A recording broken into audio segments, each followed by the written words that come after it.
The finest cream of African writers are gathered here in Cameroon's economic capital, Douala, with a vision in mind. They are having deep reflections on the future of African literature and its indispensable role to society. It is within the framework of the African Writers Conference, which has rolled into its 5th edition this year, 2022. Our world is becoming a global village, threatening the existence of African values and customs. At a time of growing uncertainty on the African continent, how can African literature preserve the existing customs? Our guest will unpack the role of literature in keeping African customs and traditions intact and how the African Writers Conference factors into this vision. Stay with us. Today's edition of the program, I'm being joined by 2 guests. I would like to begin with the first, who is a teacher, poet, literary activist, peace advocate, and author of the poetry collection known as Litany of a Foreign Wife. She believes that the power of poetry can change mindsets, particularly in children. As a young leader, she has designed and coordinated youth-led activities for young artists and writers over the years.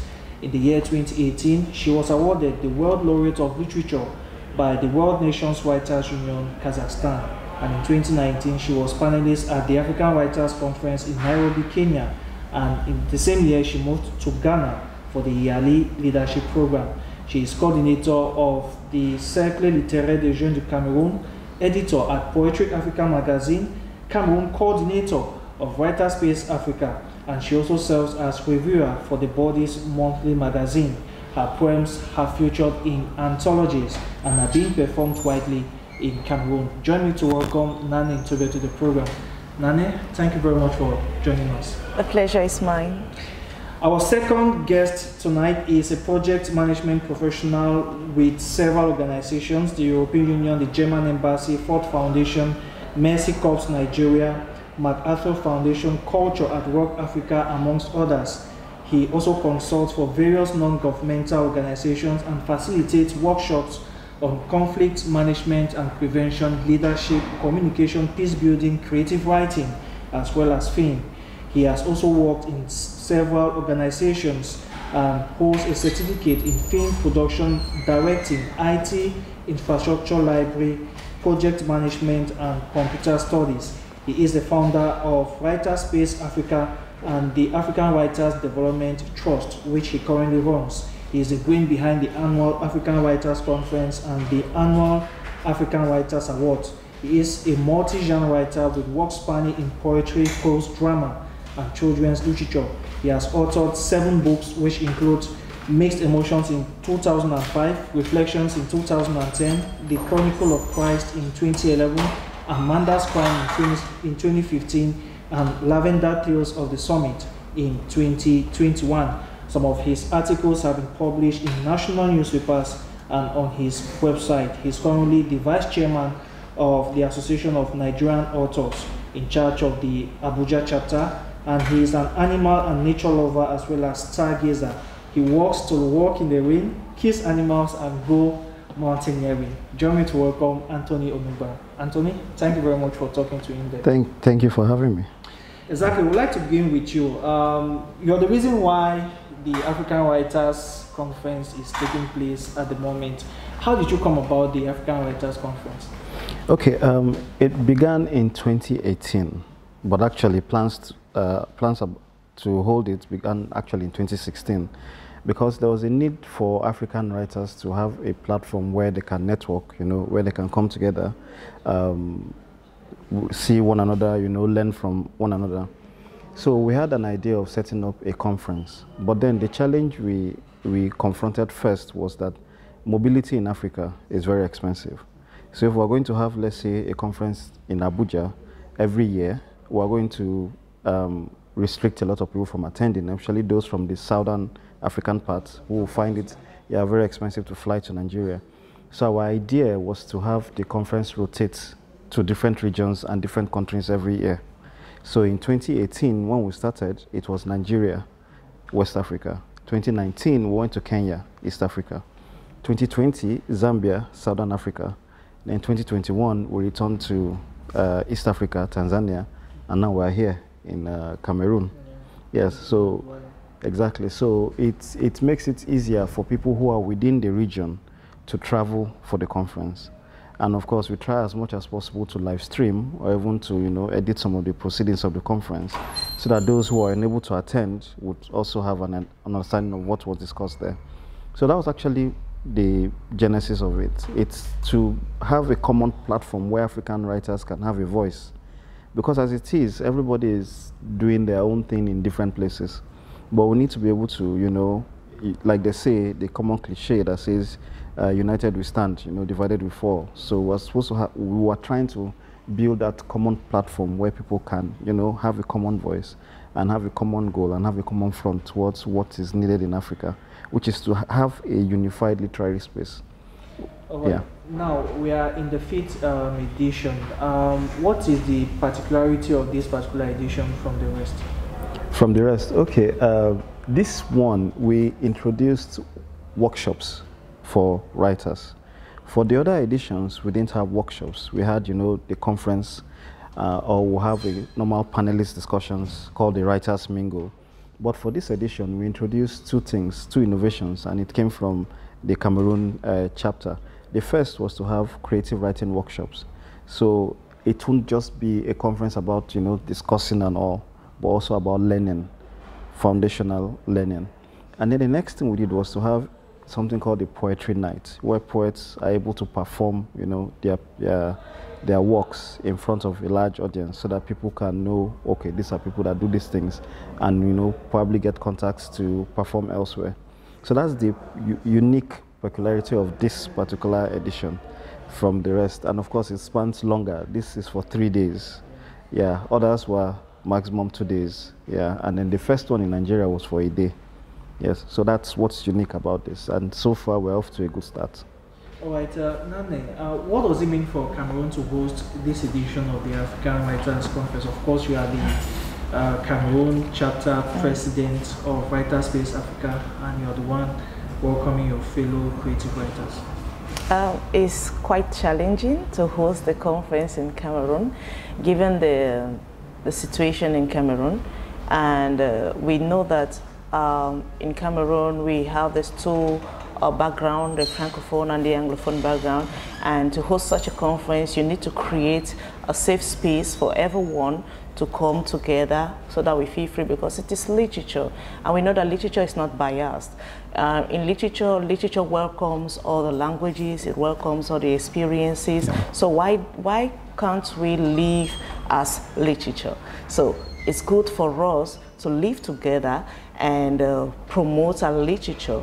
So bringing people from these different cultural and linguistic backgrounds from Cameroon, it has not been easy, but I'm glad that the response has been positive, and we had a good number of people who attended the first session yesterday, and we are looking forward to more of that. But another challenge in Cameroon is the fact that we have very little support from the institutions. I would like to talk about maybe the Ministry of Culture, and maybe even the Delegation of Culture here in Douala, because I can't remember the number of times I came here to Douala looking for opportunities to meet people one-on-one and have a talk so that we can have people support this type of movement. So you're organizing something in your country and you feel like a foreigner in your country, but it's okay, because the smile is there, because we are hopeful that we can organize such an event, and maybe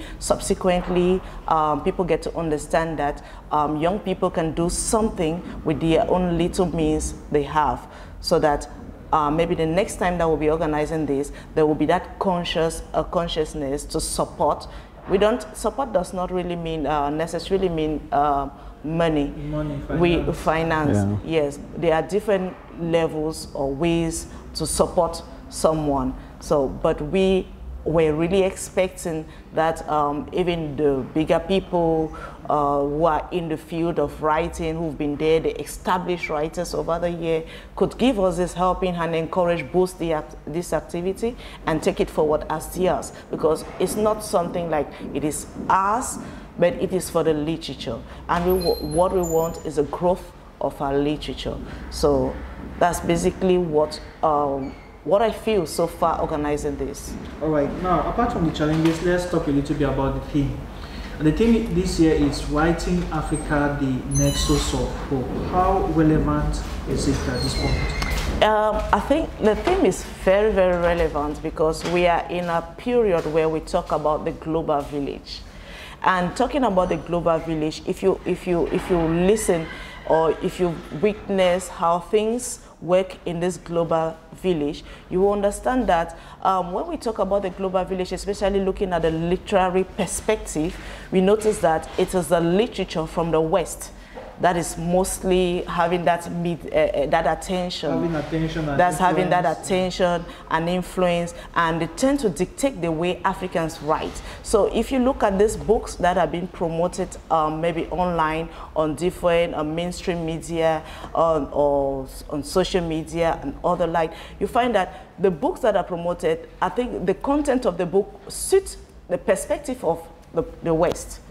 And us Africans, at times you take such a book you want to read, you feel like it's a broken record of what is written of you as an African. It doesn't really suit you because maybe the person writing has stayed overseas for so long that the person has lost touch with the realities of the African continent, and maybe listening to like maybe chunks of stories from friends and family relatives to write stories. And these stories, when they come, they sound like broken records. You don't really relate to our daily activities, and you don't really have that feel of these stories. Like the vein is there, but the blood flowing through the vein has been filtered, that you really cannot understand what really is the literature. So it comes even to mind about this complexity of the African literature itself. So talking about this theme, Writing Africa, the Nexus of Hope, the idea that came was to bring to mind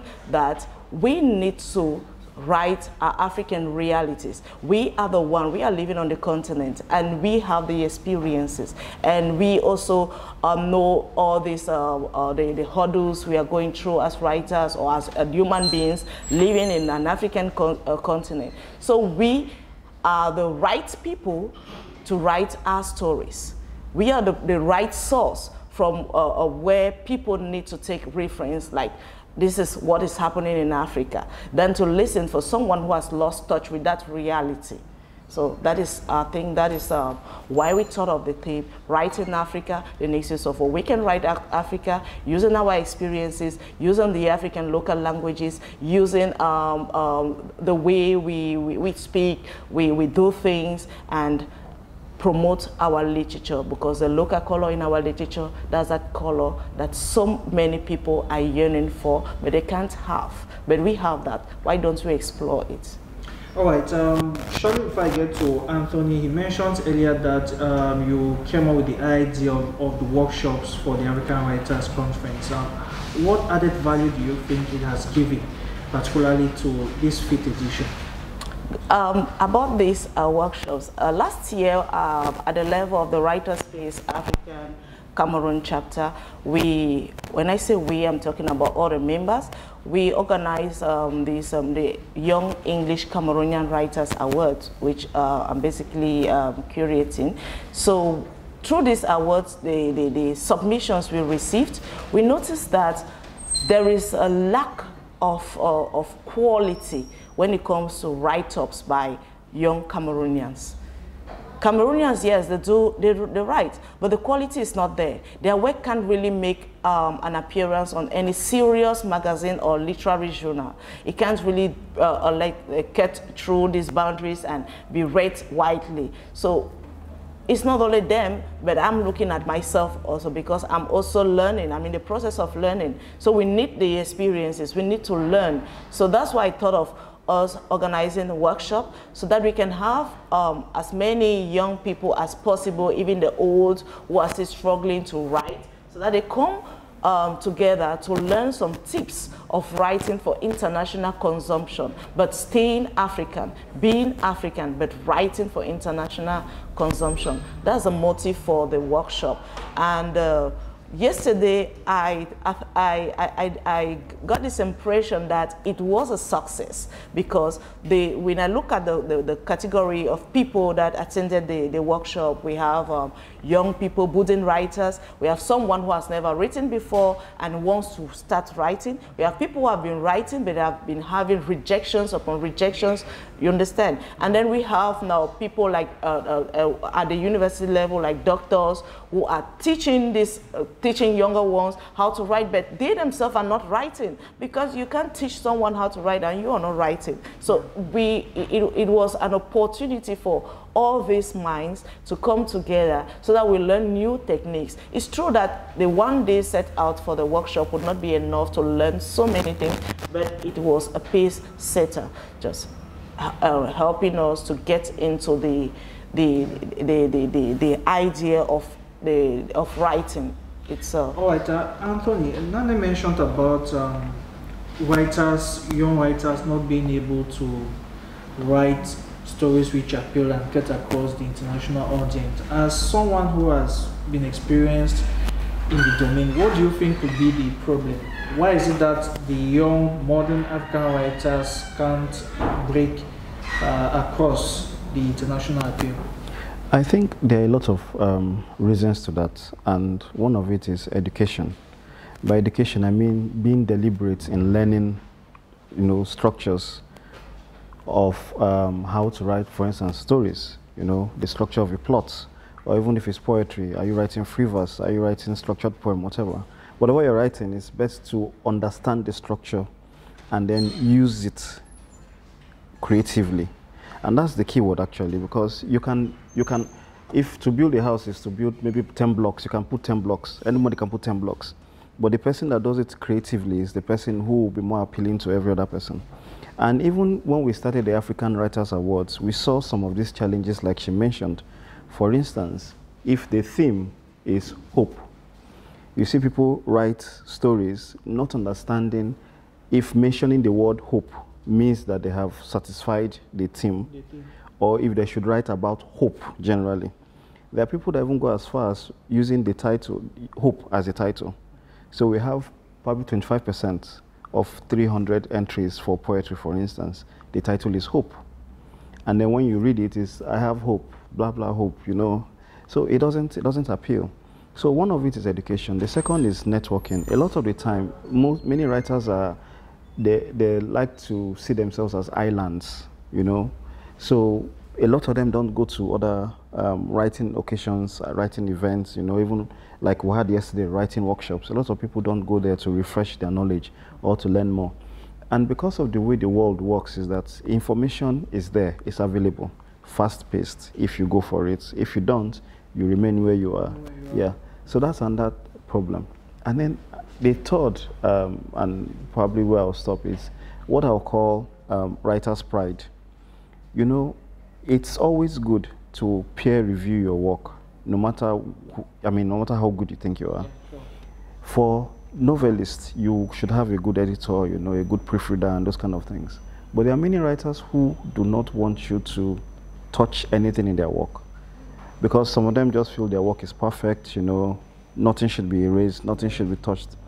There's a problem with that kind of work when it goes into, for instance, we publish magazines every month. We receive submissions, hundreds of submissions every month. But we can't publish a lot of them because either you see a lot of typographical errors, or you see that there are a lot of open subplots, or there are lots of characters who don't even play any role in the story.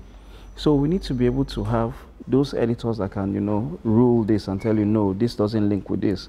You should be able to, do this and that. But again, many creatives don't like to pay editors.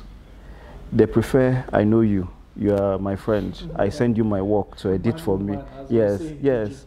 And then you are very busy, you probably just open it, just scroll to the end and send it back to me and say, it's a good story. That's just it, it's a good story. The word, that sentence, it's a good story, or I like your story, does not help the creative. What it does to some people that want to hear it is to swell their heads that yes, they say I'm a good writer. But we need to give more in-depth analysis. And sometimes the only place you can find that is through paid services. So we should be able to, you know, open ourselves to learning, open ourselves to networking, and open ourselves to invest in our work, pay for those paid services. It doesn't matter if it's a short story of 2,500 words. Whatever it is, writers should be able to invest in it. You know, pay somebody to go through. Pay somebody to give you an honest review of your work. That's how you grow. Because I remember growing up in primary school, you know, when they give you a homework or something, the teacher always takes time to, you know, underline things and, you know, give suggestions for improvement. That's how you learn. But if you remain a writer who feels that you're an island of knowledge of yourself on yours, I mean, probably you have 5,000 followers on Facebook or wherever it is that you have fans, it doesn't help. I think humility is key anyway. So we should humble ourselves to learn, to network, and of course to invest. Let's stop with this, I don't have money. If you must not pay for the services today, you can save money for next month. You can save money for 2 months. The book must not come out today.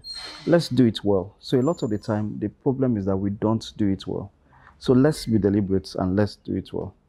All right, now, we live in a very complex society. Africa in particular, observers will say it's at crossroads. Wars, pandemics, you have political instability, economic problems. What is the place of literature at the moment? Currently, okay, let's start this way. Everything that is happening currently has happened before. There is nothing new. And when it happened before, literature still existed. Let me give an instance of the colonial period, for instance, and the struggle for independence. We had a lot of protests. We had a lot of killings in Africa. We had a lot of those things.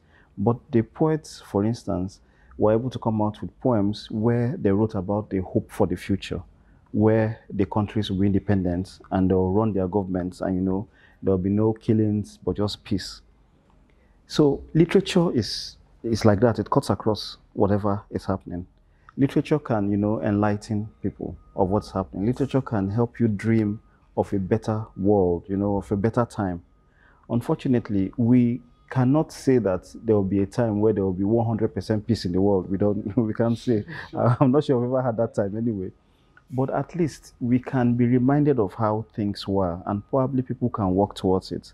That's why I firmly believe that writers are not your normal, I'll use the word normal, they're not your normal human beings. Because writers are able to, you know, use their imagination a lot and creativity. And not everybody is blessed with this kind of gifts. We have many gifts, in all honesty. I like to say writers are superhuman because it takes a superhuman to sit, analyze a problem, and then write a story about it. Yes, and look beyond reality. For instance, you could have unrest in maybe Central Africa. A children's literature writer can actually take that unrest, create a children's literature that would be good, and it will be informative and the children will like it. Yes, and it could be about hope as well into the future. So literature remains. There's nothing, I mean, I'm not sure anything can kill literature, especially, which is of course sadly, in our continent where we don't even have any serious form of support. Almost every writer seems to be on their own. You know, you're on your own to do this and do that. Just like she mentioned about the problems, you know, here. Trying to set up. Yes, it's almost the same in all the countries I've been to. Because you don't have that government support, you know. Government is not really interested. And even if you look at the role of the AU in literature, you begin to question certain things as well. Because there needs to be a deliberate attempt, first of all, by the AU to, you know, talk about these things. Because literature itself is a behavioral change tool. Literature can be used, if we used it to struggle for independence and, you know, those kind of things, why are we not using it now to develop our countries? Why are we trying to suppress it? Why are we trying to ensure that we silence whoever speaks against, you know, what in quotes we believe? Why are we sending people on exile?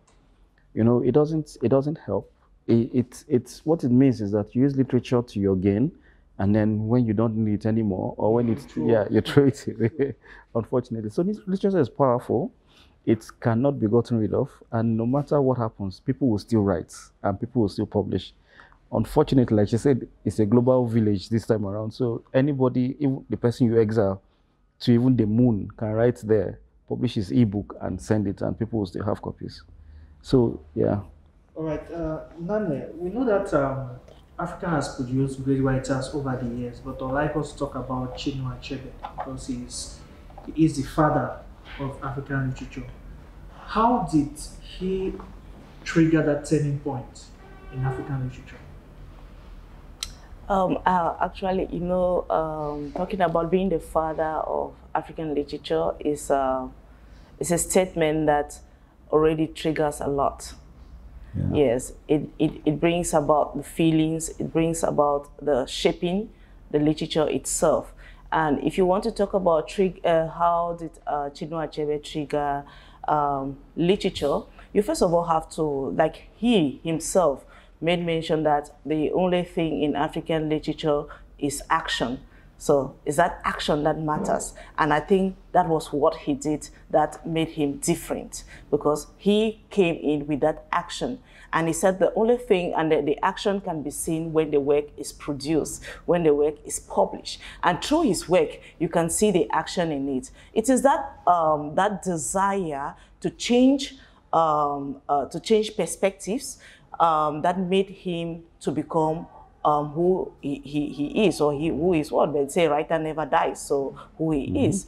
So talking about his contribution to African literature, reading through his work, we noticed that Achebe was a protest writer. Yeah. He was a protest writer, and throughout his works, you find that desire to define who an African is, to define what an African literature should be. It is true, with the complexity of of African literature, the nature of African literature, it became a duty for him to give a definition to that literature. So for him, it is a literature that shouldn't have a fixed definition, because giving it a fixed definition is like betraying the literature itself, because a literature that is in the verge, it is growing. And so since it is growing, it will take different forms, it will take different definition, it will take different names. But he actually looked at the African literature, because if we take, for example, his book, Things Fall Apart, that came as a kind of rewriting, that is a rewriting of Joseph Conrad's Hearts of Darkness, which actually gave it that protest nature. The protest nature, like spelling who an Africa is, giving the African man his identity through the language he uses. We look at the proverbs, we look at the way he expresses himself in his works, we look at the cultural aspects of his work and the orality of the literature in his work. So bringing all of these elements in literature is like him defining the literature, saying that, hey, no, the way you look at us is not exactly how we are or what we are. This is a community of a community of people with an identity, people who have names. And these are their names. He named all his characters. You have Okonko, you have Nonye, you have all these characters in his book. So he gives them names. Giving you name is like baptizing you, telling you that I have a name. And having a name and knowing that you are in a particular context gives you an identity. So writing was giving an identity to African literature, and that is why he became someone important in the development of African literature. Like him saying, African literature is all about creating that identity through language, and you can only create it if your literature speaks action. So you're taking the action. It shouldn't be passive. You don't write as an African, like today, many Africans are writing, but you don't write being passive, because we are in a community where there are so many troubles. There are so many things going on in our community. So you cannot push aside these things and you're just writing for writing's sake. You are writing for a community of people and you need to be their mouthpiece. And to be their mouthpiece, you need to speak up. And Achebe did that beautifully. And that is why his contribution to literature has been amazing. And it keeps inspiring young people to write. And everybody that has been writing from that perspective of rewriting Africa, rewriting African literature, and giving an identity to African literature. Though the definition of African literature will be very complex, looking at each and every perspective. All right, Anthony, I also like you to react to it because, of course, you come from Nigeria, where Achebe came from. Yeah. Of course, your country never stops producing great writers. We all know that. Yeah. How did Achebe, influence the modern day style of writing?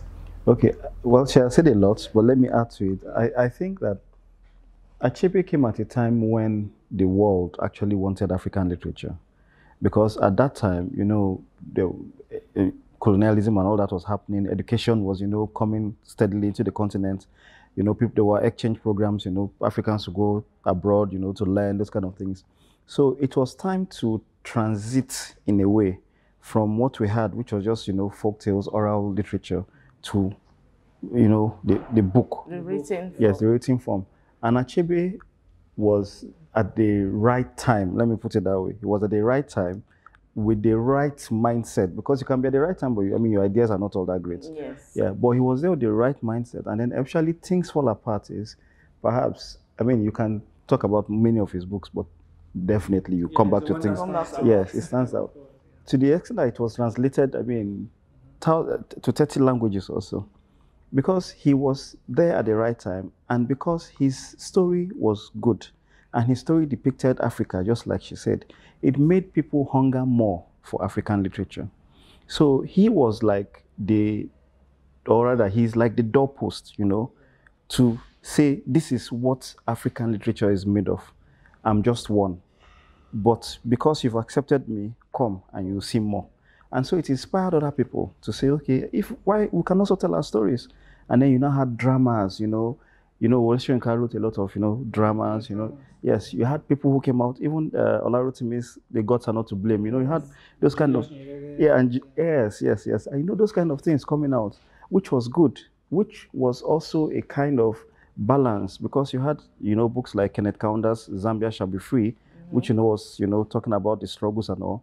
So you had people coming out with different, even Whip Not Child, Yes. You had people now coming out, and then you now had a whole generation of African literature. And I would personally link everything to Achebe, because if it was somebody else, maybe it would have had the same effects. I don't know. We don't know. Yeah. But Achebe was there at the right time with the right story. Yes. And everyone who reads that story can, relate to it. Everyone who reads things fall apart. Yeah, that's what makes it universal. Exactly. And, yes. It becomes a masterpiece, because it's a book that never dies. Yes. Because as we keep generation to come, they will still find a relevance of the book. Yes. And while reading it, we see that many writers today are African writers. They are more of protest writers, because they keep writing either for a cause. It can be a political cause, an economic cause, an environmental cause, a cultural cause, like we can talk of Gugi Wationgo, who is more of a cultural activist in the African writings. So you see that everyone has a stand. They understand that we need to talk about Africa. We need to tell the story of Africa, but we need to have a perspective. Yeah. So each and everyone has a perspective. In Cameroon, we'll talk about the likes of the Batibi song. We talk Gule Butake. We look at them, and we will not talk without even mentioning people like Bella Sone Dipoko, mentioning people like Sanki Maimo, who is a founder of like Anglophone Cameroon literature. And we go to the French Cameroon. We look at people like Mungo Betty. See, these are people that have shaped the mentality of a community through their write-ups, because their write-ups are mostly protest writings, coming up to shape the mind, coming up to raise awareness, coming up to change, to construct the society. Because writers, like I usually say, writers are builders. and they build rewards. You just need to use the right word to build a society. Yeah. So that's the importance of Chinua Achebe to this modern day generation. Yeah. Another thing to note is that if you remember the earlier books, even Ngugi's wa Thiong'o's I'll Marry When I Want, you know, they make sure that the characters are infused in a culture. Yes. Yes, in a cultural setting. So you have characters that are well formed.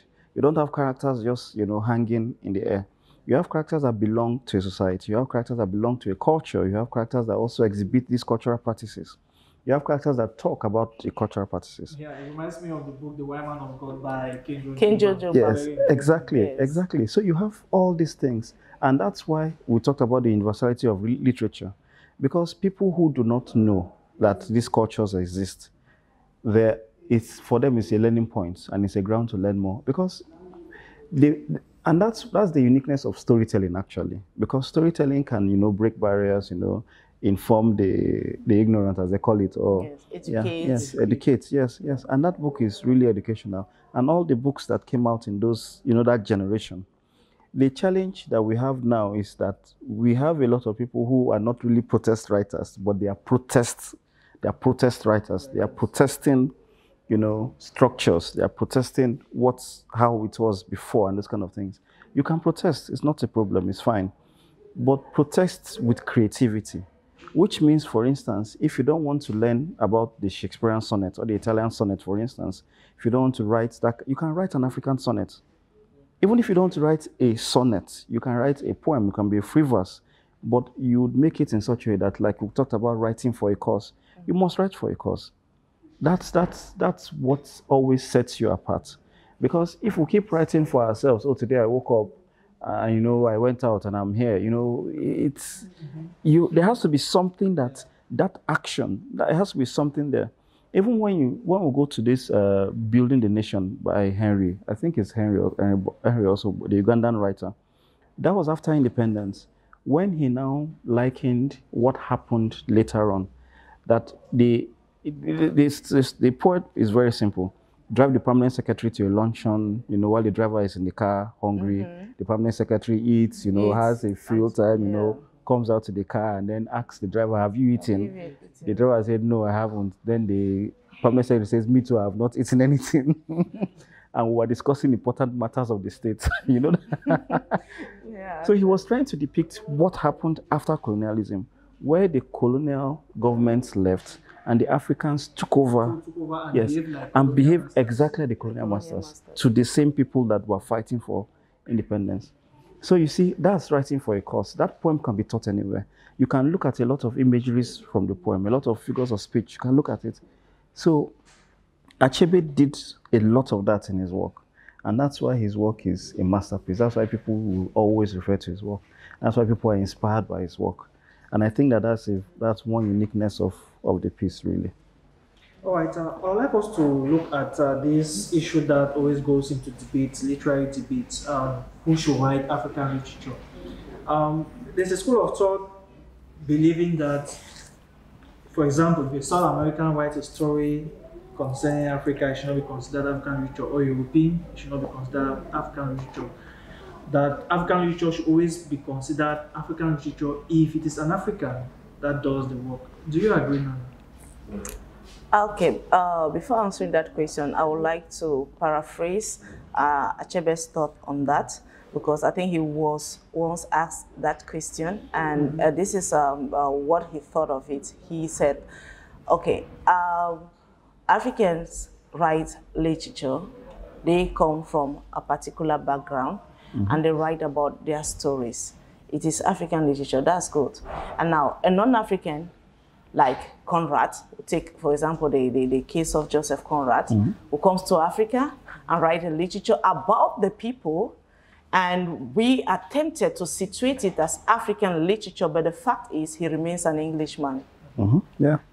So who is an African writer? Yeah, so if you ask me who is an African writer, we first of all want to look at the word Africa, because it's good to situate it. Geographical location. So Africa, geographically, when we look at Africa, we are going to look at the continent itself, the geographical space. But now, Africa will not only limit itself on the geographic, at the level of the geographical location. We are going to look at the metaphorical state of it also, and we are also going to look at the perspectives. So, who can be an African writer, or what is an African literature? We are looking at someone who has this, who is, first of all, from the continent, has a touch and feel of the continent, has the experiences of the continent, and has that ability to write about these experiences. Now, someone who is not from the continent can write about the continent and can write about his or her feelings about the continent, like someone who has stayed for long in Africa, for example, in different parts of Africa, and may write about this. But the truth is, it is a book about Africa. And the person is not an African writer, but a writer from this continent writing about Africa. So we will not reject such a book. It talks about Africa. So we are going to embrace it, but where are we going to categorize it? And that is where the problem lies. And I think debates, we still have recent debates on that. People struggling to categorize African literature. And it will be very, let me say, it will be unfair if I go ahead to pronounce that such a person, such a literature is not an African literature, because we are in the process of defining what an African literature is.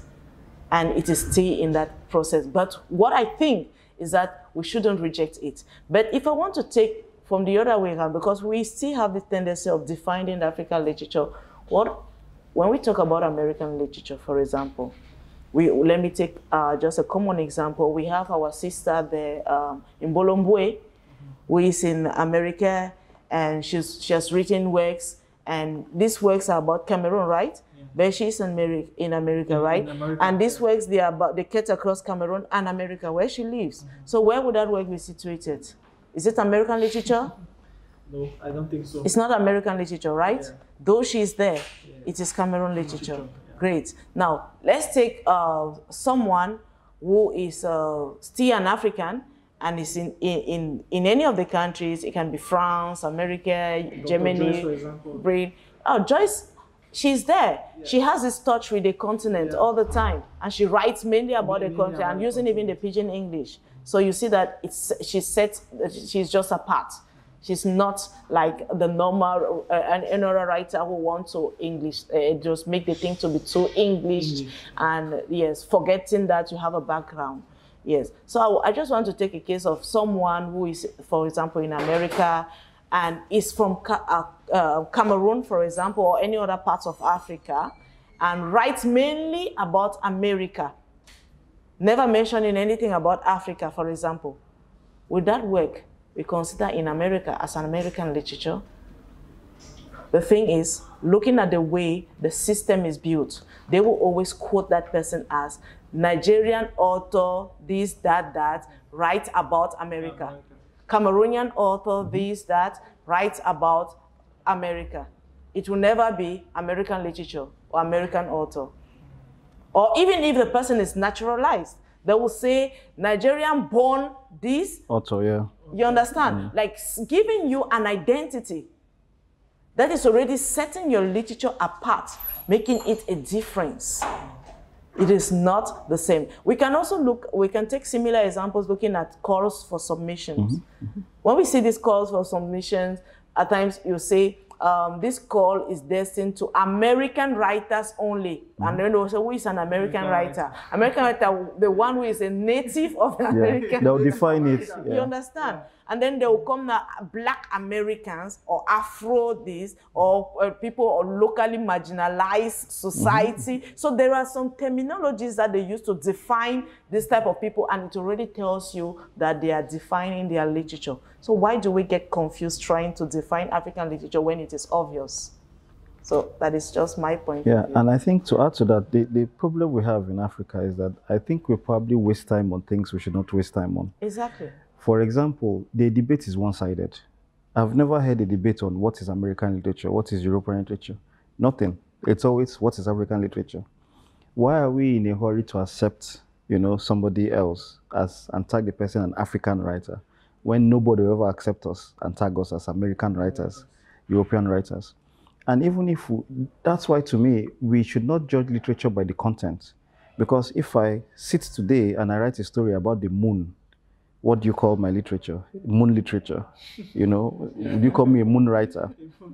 Exactly. You would not. So let's look at it holistically. It has to be by origin. By origin means where, of course, where you are from and all that. So if an African writes about maybe a character going to the US or something, it's still African literature. But the setting is different. It's just like if you were to sing a song, if a Cameroonian artist is to sing a song about the US and even shoot his musical video in the US, it's not an American song. Yes, it's still a Cameroonian song. So I think we should stop wasting time on the debates. It's clear Africa is Africa, but let's rather spend time on developing the literature. Because literature is dying while we're wasting time, debating and fighting ourselves. Yes. So you go to a conference and someone says, yeah, that is African literature, then there's quarrel. Why are you quarreling? I mean, why? Yeah. Just to say that the debate is not important. Yeah. And what is important is the development of the literature. And like Achebe said, the literature will define itself through its action. Yes, yes. I mean, you're African. You wrote, it's African literature. Even if you go to the library, it's African literature. Where it's different, where there will be a combined this thing is when you are talking about the genres. For instance, you could say horror, fantasy, science fiction. There you can have a combination of whatever nationalities there are. But once you define it as literature from Africa, it's there. African literature is African literature. Literature from Europe is there, from America, from Brazil, from wherever, they're out there. Yeah. All right, now let's also look at the language part. We have literature written African literature in English, French, that's the colonial languages, English, French, Spanish, Portuguese. Swahili. No, okay, Swahili is not. Is not. Now the African languages themselves: Swahili, Igbo, Yoruba, Hausa, Beti, Wondo. How does this affect the perception of African literature? No, I think that what people are trying to do is that they are trying to. What's the word now? I don't use the word localize, but they are trying to bring literature to their local communities. Yes, and they are trying to make sure their language does not die. Ngugi is somebody who is paramount in that. He prefers to write in his native language. But the challenge is that Ngugi is a popular person. I mean, he's well known and he's not even based on the continent. So he can write what he wants to write. Definitely there'll be translators and stuff. I can't write in my native dialect, Igala, for example. I mean, I may even find it difficult to sell it to the Igala people because there will now be a lot of debates over the syntax and the content. Oh, you didn't spell this word well. Oh, this is not supposed to be there. A lot of different issues. So I think that for those who have taken the initiative to do it, like Ngugi, I think it works out well for people like him, but I'm not sure it works out well for any other person, really. But when you have because his language is just, I mean, his language is not like Swahili, for instance, that cuts across countries. Yes. French is understandable. I mean, you have it in many countries, and then there are other countries where people are learning to speak French. So you could have, just like they say, if you want to learn English, you should learn to read. So people buy books, maybe novels in English to read, to build their vocabulary. The same with French, it's understandable. The same with every other, language that cuts across borders. But if I'm to write about in my own language, where we're just in one state in Nigeria, and we're just one tribe out of about 300 and something tribes. So if I'm to write in that, I mean, it's for the mass appeal, it's better to just write in the language that is usually acceptable there. In Cameroon, which is bilingual, you can, depends on where you are, write in French or write in English, and you still get your market. If you write in French, you can still sell here, you can still sell in other French-speaking countries, in Burkina Faso and the rest, and you can even sell in France. If you write in English, the same thing. So I think that's I'm sure you can add to that as well. Yeah, but actually, if I want to add, I will take a different stand, because I'm someone who admires Ngugi wa Thiong'o a lot, and I would love to follow his footsteps. So I think that just like he himself puts it, language is power. And the West dominates us in different perspectives because they make use of their language, the English and the French. And if we keep using their language, we keep remaining at that lower position that we are kept. So why don't we reverse the situation, use our own language and give it that power to dominate, that power to define, that power to create? So why are we like always thinking that if we write in English or in French, we will not be widely read?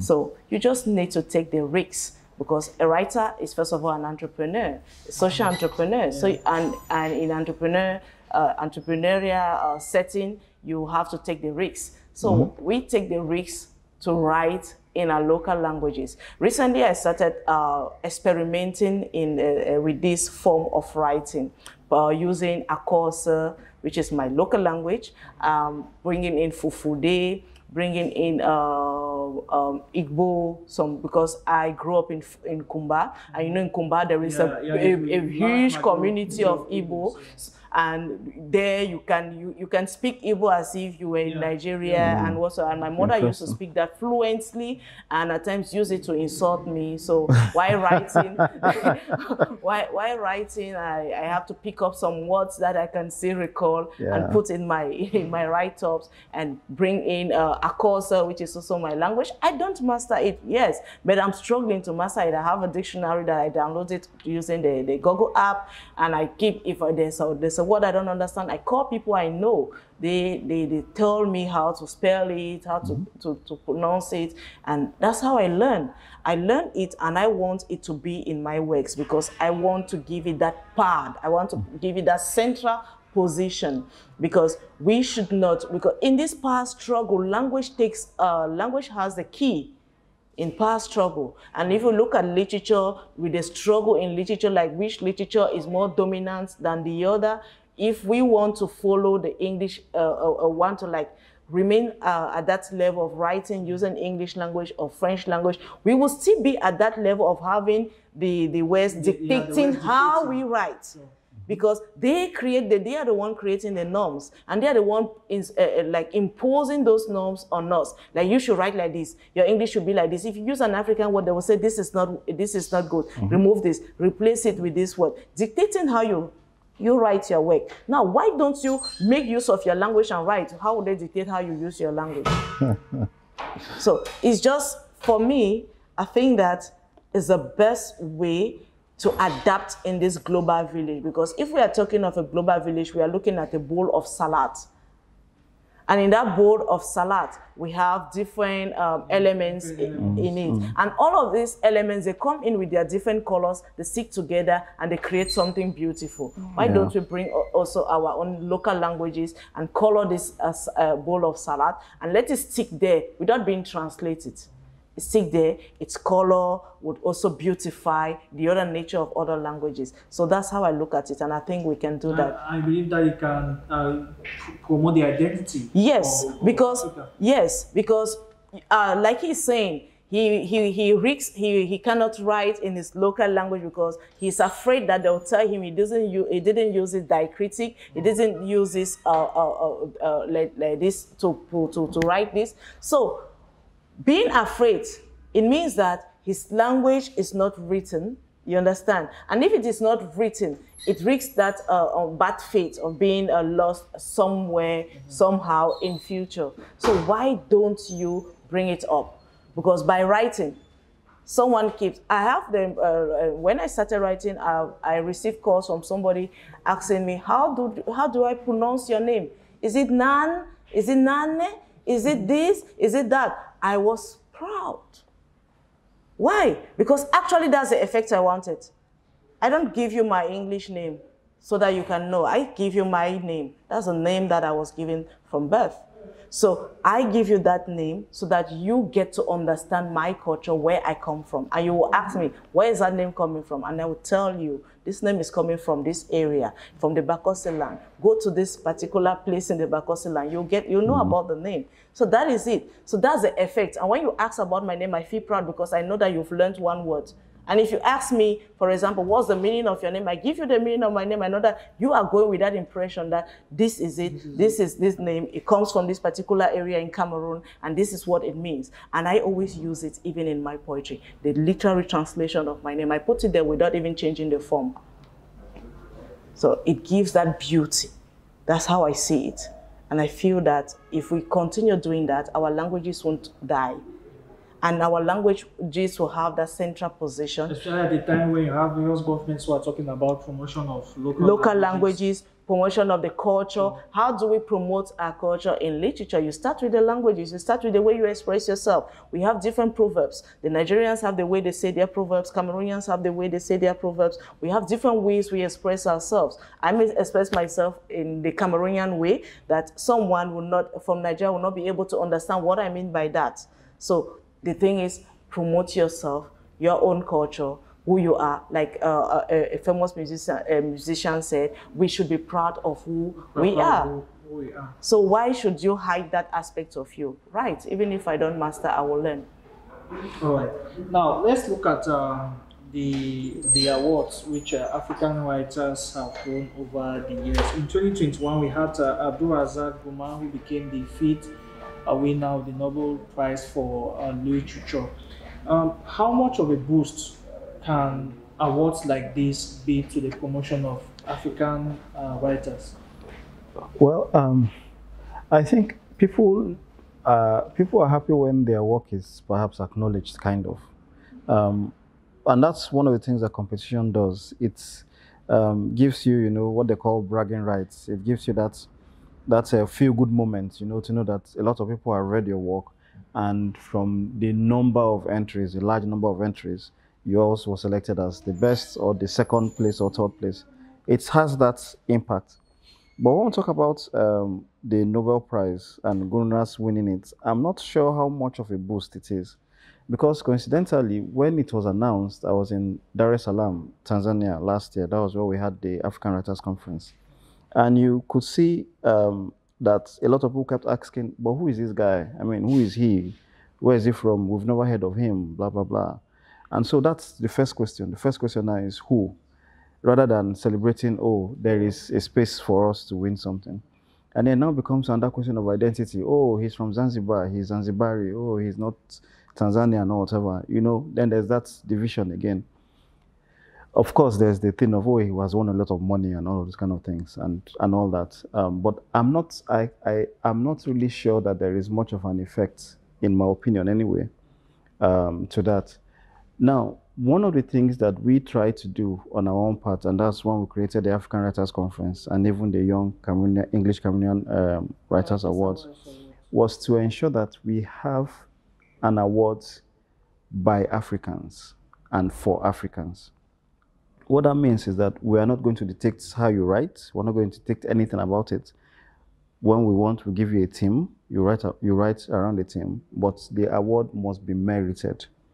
So nobody is going to be rejected. By rejected, I mean if the award is supposed to be for your country, for instance, if we have only Cameroon winning all the awards, of course we'll give it to only Cameroon because they merited it. So we try to create an award where people will be acknowledged for their work. And we're building it gradually. I mean, when we started in 2018, we did not offer any prize money. It was just, a certificate and a plaque. 2019, we started introducing, prize money here and there, like that. So we're growing it. Hopefully one day it will be, the talk of the continent one day, hopefully. So we're hoping also that we can have some legitimacy in terms of the awards, because I think that that's key. Because it's not just some organization give you an award, but how legitimate was it? What exactly did you pass through? How was your work critiqued? How was your work looked at and evaluated? So I think in the end, people like it when they are given what is due them. And if we continue like this, we need more awards actually. We need more awards for Africans, by Africans. Yes, and that's one of the things that perhaps the AU can also look at in terms of funding. It doesn't take much to fund an award session for a year if you do it annually. I mean, even if you give $10,000, for instance, to a winner. They are doing it with a framework. Yes. Can as well do it for literature. Exactly, exactly. So that's a step. So I think with more of this, then we can now get to that point where writers can be, you know, feel free with their craft. They don't have to get a second or a third or a fourth job. Yes, that kind of thing. Yeah. I think he has said everything that I would have said, so I wouldn't have anything to add. All right, now let's looking forward now. Let's look at the place of technology. Our world is becoming a global village thanks to ICTs. How can African writers leverage technology to make their work known to the world? Okay, that is a very important question, given that we are at a time where we are looking at visual poetry, and we want to create videos because we've seen that using videos to talk about poetry, or to transforming your poetry into video poetry, it makes it more important, and it gives a voice for you to talk about the ills of the society, or to promote one or two aspects in your society. So it is very, very important, given the fact that nowadays we don't need to sit somewhere and start looking for writers or a fellow writer with whom you can collaborate to start doing a writing project. But with the social media, for example, I want to talk about social media, it is very easy for you to see another writer. Yeah. When I decided to create a social media account like Facebook, in 2016, that's when I decided to create a Facebook account to come on social media. I met one group, Poets with a Difference. That was where I started writing seriously, obviously, but I was writing, but I didn't take writing seriously. But when I met Poets with a Difference, I read a lot of write-ups from them, and these were young people from Zimbabwe. They were very, very serious or committed when it comes to writing poetry. And you know the problems Zimbabwe is facing when it comes to political issues and some other stuff. So I learned a lot from the way they were writing, and I started writing just like them, because I met a group of people or young people who think like me and who want to write just the way I wanted to write. So it kind of helped me to develop my skills. So this is exactly what other writers are going through. We are looking for this opportunity to network with other writers, to have other people that master what we do so that we can learn from them. But without this a new information technology that we have nowadays, people were stuck in their various spaces. They didn't have the means to meet other people. So, but nowadays it's very obvious. You go on Facebook, maybe you click on literature, you see all those who've made hashtag literature. Yeah. You can see them, and you can easily connect with them, and that is how it works. Also, we have online publication. In those days, it was very difficult, given the fact that as Africans, we know the publication, the difficulties in publication in Africa and in Cameroon, for example. It's difficult for you to even have a publisher who is ready to publish a single of your poem, or talk less of your book. You may have money to pay, either 500,000 francs or $1 million, just to pay for your book to feature somewhere, or for someone to edit your work. So with the online magazines or journals, it's easy for you to get this call for submission, where you can send your work somewhere, and your work will feature in a magazine, or feature in a journal, or in an anthology. And it gives you that opportunity to grow your CV. Because as a writer, you need to have a literary CV.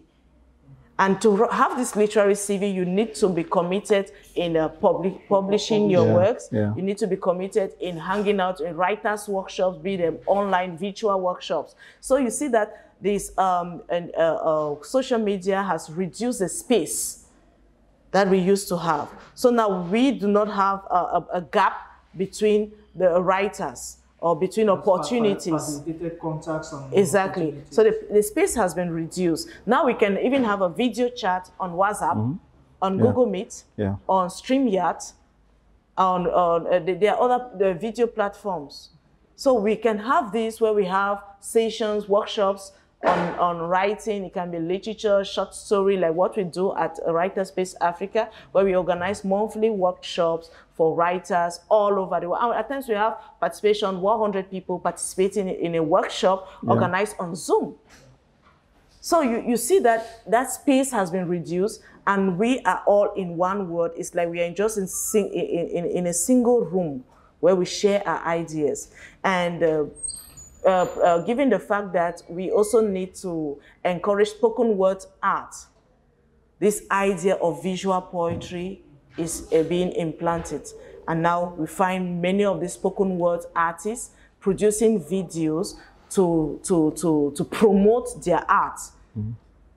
So it is very beneficial to many writers. So I can only encourage people to have social media platforms and to be committed to writing and publishing.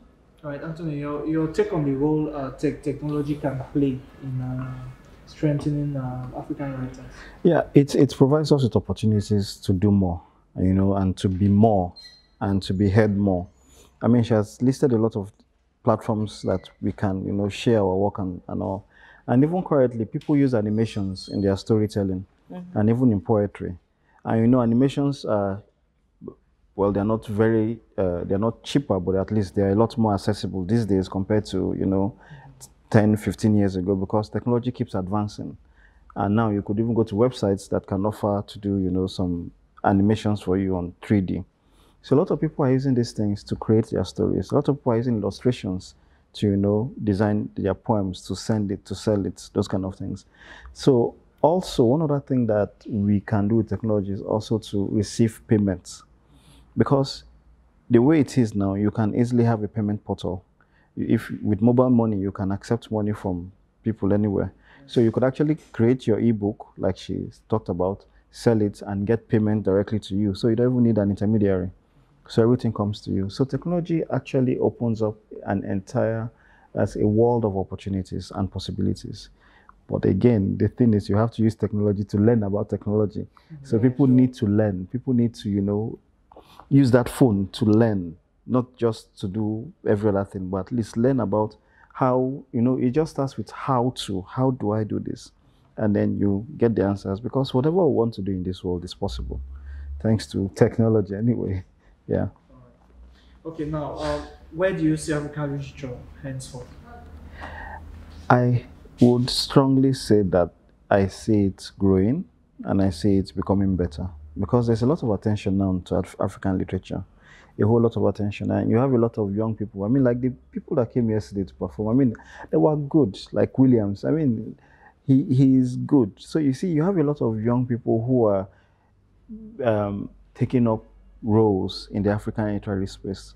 And they're not just repeating what has been done before. They are doing something fresh. Williams is country Pekin, for example. I know we talked about using literature in your local language. He comes from that kind of, background. He makes use of pidgin English, Yes. his local language, Yes, and yes. and the Camfranc Anglais. Yes, So and he it's blends amazing. it. Yes, and he blends it all, He rarely uses English language. Yeah, and he's good. He's really good. And there are a lot of people like that there. So I think that what we would have, the only challenge that we have now is I'll call it the brain drain. Because of how bad economies are currently in Africa, you have a lot of writers that just want to win an award, get some money, buy a flight ticket, and leave the continent. Yes. And if you notice, many people who have won awards in the past, if you try and check what they are doing. They are no more in the country. Yes, they're no more in the country. Because if you look at those who recently won awards, even in Cameroon here, they are not in the country. Yes, they're not here. And many of them, you'll not hear about them again. Because they'll just go there, get a job, whatever, settle down, and don't bother themselves about writing anymore. So we're losing a lot. We're not saying people should not seek for greener pastures. I mean, you can seek for whatever.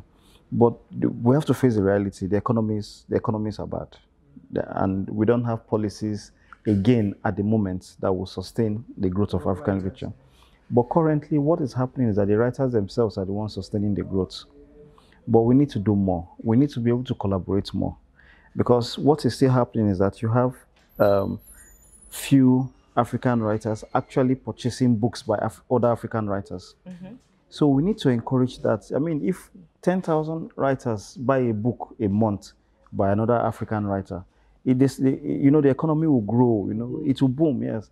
But if you go to an average African writer's home and look at the shelf, like all those things they do on World Book Day, take a photograph of your shelf, check it. Many of them are, they're not African yeah, books. they're not African books. People want to have the trending foreign book to seem like, but I think that it's changing. It's slow, but it's changing. And I think that's something that we can celebrate at least, if not for anything. All right, okay. Your final words before we go concerning the future of African literature? The future of African literature is promising. Yeah, it's very, very promising. Like Mr. Anthony said, things are changing, and we can only hope for the best. But right now, what I really expect, and I'm wishing that it should be a kind of a turning point for writers, especially writers in Cameroon, is the fact that writers should not be exploited. Yeah, because there is this high rate of exploitation in the literary community, especially in Cameroon and even elsewhere in Africa, where people call for writers. You submit your work and someone will publish somewhere, will take all the credit and sell the anthology, earn the money, and you have given that person a content, but you don't have anything, not even the money. People talk about, okay, we are launching awards. People sit in their various houses, they launch awards, and they just say, okay, you're a winner at this, and the person does not see anything. So I believe that if we consider writing as an important part in the society, something, an activity that can boost the economy of the society, we need to invest in the writing. We need to invest in the literature. I think it starts with the Ministry of Culture. Yeah, Let them invest in the literary community, because we have talented young people who are ready to boost the nature of the country, the economy of the country, using their art. But these people should not be discouraged because so many things are imposed on them. So we should encourage them and make sure that the goal should be the promotion of our literature. The goal should be that we should all come together and promote what is good. Because there is this tendency also of promoting what is not good because you know this person. Yeah. And it makes it in such a way that what goes out there may not necessarily be what reflects the literature of that country. And so people who may have the contact or ability to get in contact with such a literature would have a bad impression of the literature coming from that country. Which is because true. We do not promote quality, but we promote maybe relations. Yeah. We promote what we call... nepotism. Yes. Partiality. Exactly. So we should learn to promote quality. Even if I'm your friend and my work is not good, tell me. It will push me to learn. And subsequently, we are going to grow this art, this literature. So, but it's promising. It's promising. I just hope to see that in 5 years to come, writers in Cameroon and in Africa can live from their art, because that's the problem. It's difficult to have full-time writers in Africa because they cannot make a living from their art. You cannot write and you sit and you don't have a job, or they don't pay you for what you're doing. How do you pay your house rent? If you have kids, how do you feed your family? How do you take care of yourself? If you're sick, will your book, just the fact that I'm a published writer, will I take my book and go to the hospital and say, okay, doctor, please, take this book and cover up the expenses? No, it will not be like that. So writers should learn to live from their art, just like everybody.